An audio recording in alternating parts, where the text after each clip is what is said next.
Hi everyone, welcome to the biology concept. आज के इस सेशन में हम एक नया चैप्टर स्टार्ट करेंगे which is neural control and coordination, chapter 18 NCERT biology.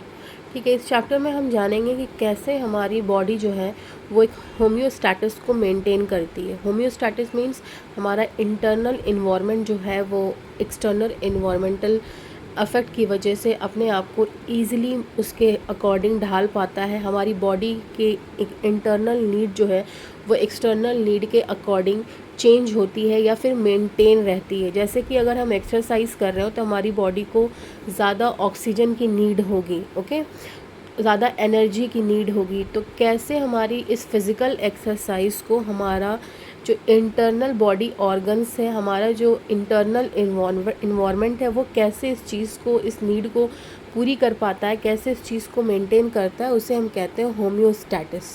Okay, that is कि आपका इंटरनल जो बॉडी है, बॉडी ऑर्गन है, वो आपके एक्सटर्नल फिज़िकल नीड को पूरा करे। इस चीज़ को देखते हुए जो फंक्शन होते हैं हमारे मसल्स के, लंग्स के, हार्ट के, ब्लड वेजल्स के, किडनी के और अदर ऑर्गन्स को, ये सब के सब एक कोऑर्डिनेटेड वे में अपने फंक्शंस को परफॉर्म करते हैं while performing the physical exercise. ठीक है, तो हमारे बॉडी में न्यूरल सिस्टम जो है और एंडोक्राइन सिस्टम दोनों एक दूसरे को कोऑर्डिनेट करता है और इंटीग्रेट करता है all the activities of the organ so that they can perform in a synchronized fashion। synchronized मतलब एक फिक्स्ड टाइम पे, एक फिक्स्ड वे में। Okay, and what is the means of homeostasis? तो मैंने बताया आपको कि होम्योस्टैटिस का मतलब होता है आपका इंटरनल जो इन्वायरमेंट है, वो आपका इंटरनल बॉडी का जो इन्वायरमेंट है वो एक्सटर्नली आपका मैच हो। ठीक है, बैलेंस बना रहे आपके इंटरनल बॉडी का। तो न्यूरल सिस्टम जो है वो प्रोवाइड करता है हमें एक organized network of point to point connection for a quick coordination. ठीक है, और एंडोक्राइन सिस्टम प्रोवाइड करता है chemical integration through hormones. What is endocrine system? तो एंडोक्राइन सिस्टम जो होता है, इनमें डक्ट नहीं प्रेजेंट होती है, इनमें इनसे जो सिक्रीट्स होने वाले हार्मोन होते हैं वो डायरेक्ट आपका ब्लड स्ट्रीम में जा कर के अपना वर्क करता है। ओके, तो ये रही बात आपकी एंडोक्राइन सिस्टम की। और इस चैप्टर में हम जानेंगे about the neural system of humans, mechanism of neural coordination like transmission of nerve impulse and impulse conduction across the synapse. ठीक है, तो neural is something which is related to basically neuron. Neuron एक तरीके का cell होता है। ठीक है, तो आगे हम इन सारी चीज़ों को वन बाय वन जानेंगे। अब हम बात करेंगे न्यूरल सिस्टम की। तो न्यूरल सिस्टम जो होता है वो एक हाईली कंपोज्ड स्पेशल सेल का बना होता है, दैट इज़ आपका न्यूरॉन। न्यूरॉन क्या क्या है? आपका एक सेल है जो कि डिटेक्ट कर सकता है, रिसीव कर सकता है, ट्रांसमिट कर सकता है स्टिमुलाई को। नाउ स्टिमुलाई क्या है? आपका सिंपल लैंग्वेज में उसे आप कह लो सिग्नल है आपका। ठीक है, एक्शन है आपका। ठीक है, नेक्स्ट, अब जब हाइड्रा का एग्जांपल हम देखें, इंसेक्ट का एग्जांपल देखें, हाइड्रा क्या है? लोअर इनवर्टिब्रेट है। ठीक है, फिर हम बात कर रहे हैं उससे थोड़ा अपग्रेडेड वर्जन क्या होता है? इंसेक्ट होता है, फिर ह्यूमंस होते हैं। तो हाइड्रा में जो न्यूरल ऑर्गेनाइजेशन है वो सबसे सिंपल होता है। ठीक है, उसमें सिर्फ नेटवर्क ऑफ न्यूरॉन्स प्रेजेंट होती हैं। ठीक है, नेक्स्ट इंसेक्ट आते हैं, तो ये न्यूरल सिस्टम जो है वो इंसेक्ट में थोड़ा बेटर होता है। इनमें ब्रेन प्रेजेंट होता है, साथ ही साथ कुछ गैंग्लिया और न्यूरल टिश्यूज़ भी इनमें पाए जाते हैं। ठीक है, यानी हाइड्रा जो है वो सबसे लोअर है, सबसे सिंपल है, फिर थोड़ा अपग्रेडेड है क्या आपका इंसेक्ट है, फिर उसके बाद वर्टिब्रेट्स हैं, दैट इज़ ह्यूमंस हैं, जिनमें वर्टिब्रल कॉलम प्रेजेंट होता है। तो ये सबसे ज़्यादा एडवांस है, मोर डेवलप्ड है। ठीक है, अब हम बात करेंगे ह्यूमन न्यूरल सिस्टम की। तो ये दो पार्ट में डिवाइड होता है। पहला है आपका CNS, जिसे हम सेंट्रल नर्वस सिस्टम कहते हैं। दूसरा है आपका PNS, that is peripheral nervous system. ठीक है, CNS जो होता है उसके वो कंपराइज होता है, उसके अंदर प्रेजेंट होता है ब्रेन और स्पाइनल कॉर्ड। और PNS के अंदर जो होता है वो होती है सारी की सारी नर्व्स ऑफ द बॉडी। ठीक है, जो कि अटैच होती है किससे? सेंट्रल नर्वस सिस्टम से।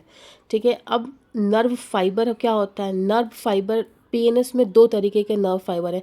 देखिए यहाँ पे सीएनएस की बात यहाँ पे एंड हो रही है, ठीक है। अब बात जो चल रही है वो सिर्फ और सिर्फ पेरिफेरल नर्वस सिस्टम की हो रही है। तो पहला पॉइंट पीएनएस में क्या है कि पीएनएस के अंदर सारी की सारी नर्व्स होती हैं जो कि अटैच होती हैं सीएनएस से, ठीक है, इंपॉर्टेंट पॉइंट। दूसरी बात ये कि पीएनएस में दो तरीके के नर्व फाइबर्स होते हैं। पहला नर्व फाइबर एफरेंट फाइबर्स है, दूसरा इफरेंट फाइबर है। जो एफरेंट फाइबर है वो ट्रांसमिट करता है इम्पल्स को टिश्यू ऑर्गन से लेकर के सीएनएस पे, ठीक है। स्टिमुलाई को क्या करता है, टिश्यू ऑर्गन से रिसीव करता है और पहुंचाता है सीएनएस तक। और इफरेंट जो फाइबर्स होती हैं वो क्या करती हैं, सीएनएस से इम्पल्स को लेती हैं और पेरिफेरल टिश्यू और ऑर्गन्स तक पहुंचाती हैं, ठीक है। बिल्कुल आसान भाषा में मैंने इस चीज़ को बताया है, इसकी नोट्स बनाई हैं, आप प्लीज़ इसे ध्यान से बार बार सुनना तो आपको ये समझ आएगा। नेक्स्ट अब हम बात करेंगे, फिर वहीं पे मैंने बताया आपको सीएनएस की बात एनसीईआरटी में वहाँ ख़त्म हो गई कि सेंट्रल नर्वस सिस्टम जो है वो स्पाइनल कॉर्ड और ब्रेन पे कंसिस्ट करता है। उसके बाद जो पीएनएस की बात हुई वो यहाँ पे भी कंटिन्यू है कि पीएनएस को दो डिविजन्स में क्लासीफाई किया गया है। पहला आपका क्या है, सोमैटिक न्यूरल सिस्टम, और दूसरा क्या है आपका ऑटोमेटिक न्यूरल सिस्टम, ठीक है। सोमैटिक न्यूरल सिस्टम का काम क्या है, सीएनएस से नर्व इम्पल्स को उठाना और इसको पहुंचाना कहाँ पे, स्केलेटल मसल्स तक पहुंचाना, ठीक है। सोमैटिक न्यूरल सिस्टम क्या करता है, सेंट्रल नर्वस सिस्टम से इम्पल्स को लेकर के इस स्केलेटल मसल्स तक पहुंचाता है, ओके।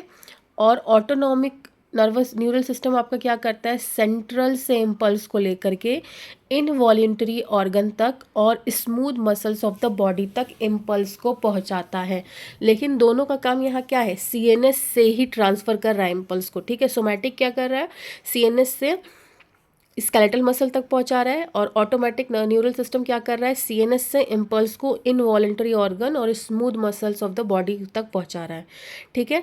नेक्स्ट अब एनएस को दो और पार्ट में क्लासीफाई किया गया है, that is sympathetic neural system and parasympathetic neural system. एक नई चीज़ की यहाँ एंट्री हो रही है, एक नया टर्म यहाँ यूज़ हो रहा है, that is visceral nervous system, ठीक है। विसरल नर्वस सिस्टम जो है वो पार्ट होता है पेरिफेरल नर्वस सिस्टम का। देखिए यहाँ पे भी पीएनएस की ही बात हो रही है।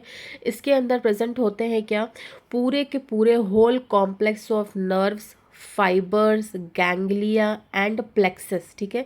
इसका काम क्या होता है, सेंट्रल नर्वस सिस्टम से इम्पल्स को उठा करके विसरल तक लेके विसरल तक लेके जाना और विसरल से वापस सीएनएस तक लेकर के इम्पल्स को जाना। ये काम किसका होता है, विसरल नर्वस सिस्टम का होता है, ठीक है। आई होप आपको आज का ये पार्ट 1 इस चैप्टर का क्लियरली समझ आ गया होगा। वेट करिए आप सेकंड पार्ट का, और तब तक के लिए इस वीडियो को लाइक ज़रूर करें एंड बायोलॉजी कॉन्सेप्ट को सब्सक्राइब भी करें। और अगर आपको कुछ समझ नहीं आता है तो कमेंट में पूछें, अपना कुछ सजेशन मुझे कमेंट में दें, I will definitely work on that, okay. Thanks for watching.